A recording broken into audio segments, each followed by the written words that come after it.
கிறிஸ்துவுக்குள் பிரியமானவர்களை, இன்றைய திறவுகோல் தியானத்திற்கு உங்களை அழைக்கிறேன். இது சந்தோஷத்தின் வாரம்.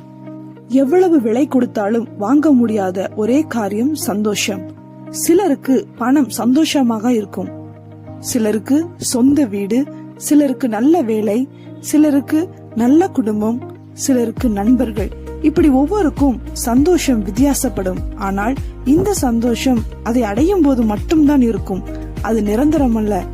ஆனால் வேதத்திலே ஏசாயா 51:11 ஏசாயா தீர்க்கதரிசி கூறும் பொழுது, நித்திய மகிழ்ச்சி அவர்கள் தலையின் மேல் இருக்கும், சந்தோஷமும் மகிழ்ச்சியும் அடைவார்கள், சஞ்சலமும் தவிப்பும் ஓடி போகும். பிரியமானவர்களே, ஒருவேளை உங்கள் வாழ்க்கையில் அல்லது குடும்பத்தில் தவிப்போடு இருக்கிறீர்களா? இயேசுவை விசுவாசியுங்கள், நித்திய மகிழ்ச்சியை உங்கள் தலையின் மேல் வைப்பார். God bless you.